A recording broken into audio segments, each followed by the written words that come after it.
სამომხმარებლო ბაზარზე გამოჩენილ დიოქსინის დაბინძურებულ ბელგიურ პროდუქციას, რომელიც ამოღებას და ლიკვიდაციას ექვემდებარება, ევროსაბჭოს ახალი გადაწყვეტილებით 15 ივნისის შემდეგ გამოშვებული ფრანგული და ჰოლანდიური პროდუქტებით დაემატა.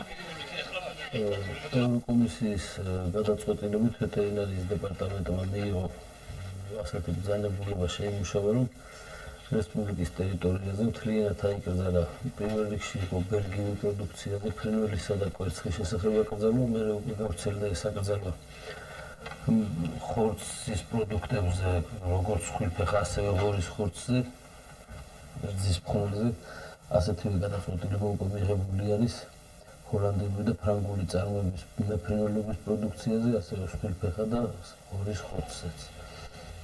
რამდენიმე დღის წინ გორის მერიის შენობაში სპეციალური კომისიის ხდომა გაიმართა. კომისია სოფელ კარალეთში მომხდარ ტრაგედიასთან დაკავშირებით შეიქმნა და ამჟამად რეგიონში შემავალ რაიონებში ადამიანისათვის უსაფრთხო გარემოს შექმნის მიზნით შესაბამისი სამსახურების მიერ გაწეული ღონისძიებების კოორდინაციას და კონტროლს ახდენს. კომისიის ხდომის შემდეგ გორის აგრარულ ბაზარში შესაბამისი სამსახურების მიერ მოწყობილი რეიდი აქტივიზმის წარმატებით დამთავრდა. დიოქსინით დაბინძურებული მცირე რაოდენობის პროდუქტების ამოღების შემდეგ რეიდის მონაწილეებს დახლების დიდი ნაწილი უკვე დაცარიელებული დაუხდა. რაც შეეხება მოვაჭრეებს, მათ პროდუქტების საფასურის ანაზღაურების გარანტიას ვერავინ აძლევს. რაც თუ არ მოგცემ კომპენსაციას, არ ვიდარდით მაგაზე. ხალხი ბევრი რამე დაუკარგეთ, რაც მაგაზე არ ვიდარდით. ეს სხვა რა გაინტერესებს, თვითონ საიდანაც შემოდის ეს ქათამი, თუ ვლაპარაკით, თვითონ სახელმწიფო საიდანაც შემოდის, იქიდან არ უნდა დაუშვათ. რო შემოდის საზღვრებისგან, რო შემოდის, იქ უნდა დაუშვათ. ჩვენ ეს მოგვაქვს პირადად იყიდება თბილისში პირველ მაცივაში მივზანდით, თქვენც რომ მივზანდეთ, თქვენც მომყიდიან ამ ქათამსა, როგორც მე მომყიდეს და მე როგორც აკა, მე მომყიდი ამ ქათამს, მეტი არაფერი განსხვავება არ არის.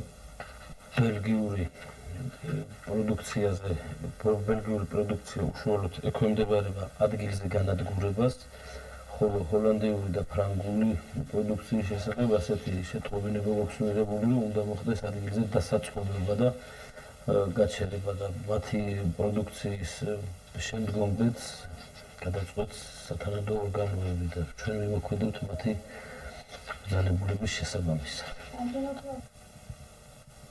რაც შეეხება ფრანგული და ჰოლანდიური წარმოების პროდუქტებს, მისი განადგურების შესახებ შესაბამის სამსახურებს ჯერჯერობით არავითარი ბრძანება არ მიუღიათ.